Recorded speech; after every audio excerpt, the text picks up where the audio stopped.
ప్రజలు నిర్ణయించిన సంఖ్య ప్రకారం టైం వస్తుంది అని మాట్లాడచ్చు.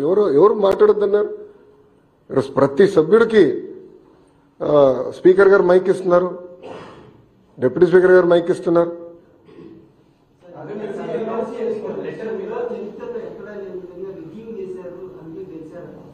ఎవరన్నారండి? ఆయన అసలు ఆంధ్ర రాష్ట్రంలో ఉంటే కదండి స్వామి ఎన్నికలు ఎటు జరిగినాయో తెలిసేదానికి. ఆయన వెళ్ళి బెంగళూరులో పడుకుని ఇక్కడ ఎన్నికల గురించి మాడితే ఆశ్చర్యంగా లేదా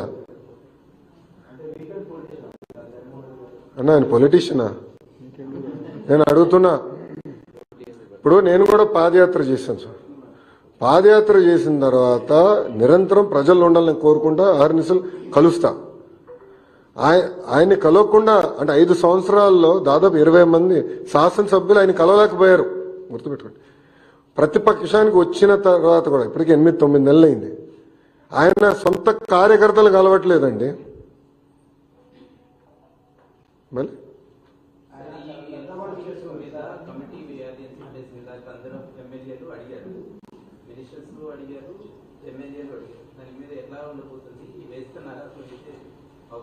అది స్పీకర్ గారు ఇవ్వాల్సిన డైరెక్షన్. స్పీకర్ గారు ఇవ్వాల్సిన డైరెక్షన్ గురించి నేను మాట్లాడకూడదు. స్పీకర్ గారు ఏ నిర్ణయం తీసుకున్నా ప్రభుత్వం దానికి కట్టుబడి.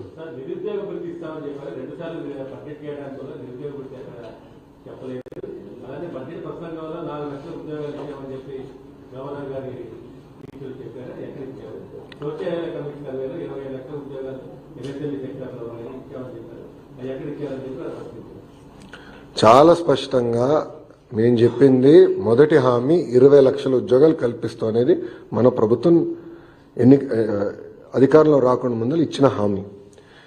మీరు నా స్పీచ్ కూడా చూడండి. బోత్ ప్రైవేట్ ప్రభుత్వం కలిపి 20 లక్షల ఉద్యోగాలు కల్పిస్తామని మేము చెప్పాం. మీరు చూస్తే ఇప్పటికీ 6 లక్షల కోట్ల పెట్టుబడికి మేము ఒప్పందాలు కుదిరించుకున్నాం. అవన్నీ ఇప్పుడు గ్రౌండింగ్ అవుతున్నాయి.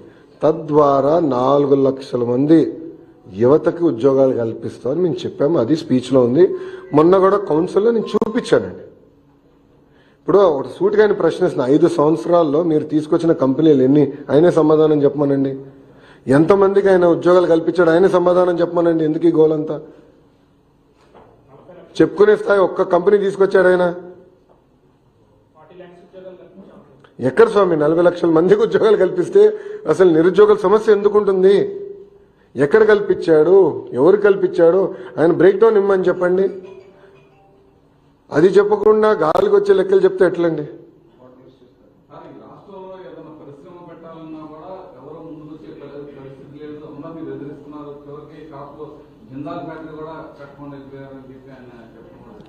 టీసీఎస్ ఎందుకు వచ్చిందండి? ఆసిలర్ మెత్తల్ ఎందుకు వచ్చిందండి? ఎన్టీపీసీ గ్రీన్ ఎందుకు వచ్చింది? ఎల్జీ ఎలక్ట్రానిక్స్ ఎందుకు వచ్చింది? అని ఆయన కంపట్లేదా? జిందాల్ గురించి ఆయన మాట్లాడుతున్నారు. ఆయన అధికారులు ఉన్నప్పుడు ఏం పీకాడు ఆయన? కడప స్టీల్ ప్లాంట్ పనులు ఎందుకు ముందరికి వెళ్ళలేదు ఆయన అధికారులు ఉన్నప్పుడు? పోలవరం పనులు ఎందుకు ముందరికి వెళ్ళలేదు ఆయన అధికారులు ఉన్నప్పుడు?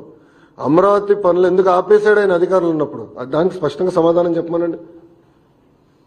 అది చెప్పకుండా ఏదంటే అది వాగితే ఎట్లా ఒప్పుకుంటాం? వాస్తవాలు దగ్గర ఉండాలి కదా. ఆయన ఎప్పుడు లేని విధంగా పెట్టుబడులు ఆంధ్ర రాష్ట్రానికి వస్తున్నాయి. మళ్ళీ ఇన్వెస్ట్మెంట్ మ్యాప్ పైన ఆంధ్ర రాష్ట్రం వచ్చింది. ఇప్పుడు ఒక్కొక్క కంపెనీ గ్రౌండ్ చేసుకుంటూ మేము వెళ్తున్నాం. అది మా పైన ఉన్న బాధ్యత కదా. కదండి?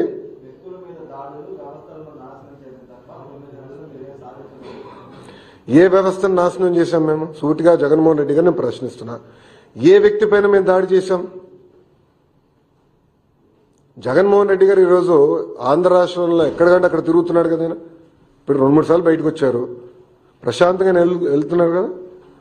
ఆయన గేటుకి మేము తాడు కట్టలేదే. ఆయన వెళ్తున్న వాహనాలపైన చెప్పులు మేము వేయలేదే. ఆనాడు చంద్రబాబు నాయుడు గారు పల్నాడు ప్రాంతానికి వెళ్ళాలంటే గేట్కి తాడు కట్టారండి.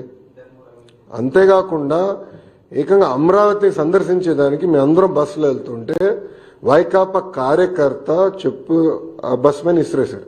అప్పుడున్న డీజీ ఏమన్నాడండి? ప్రజాస్వామ్యంలో ఎక్స్ప్రెషన్ అంటే ఫ్రీడమ్ ఆఫ్ ఎక్స్ప్రెషన్ అంటే చూడండి ఏ స్థాయికి వెళ్ళారు. వాళ్ళు తప్పులు గతంలో చేశారు, దానికి వాళ్ళు చిక్కుంటున్నారు. దానికి మేమేం చేయగలుగుతాం? చట్టం దాని పని చేసుకుంటూ వెళ్తుంది.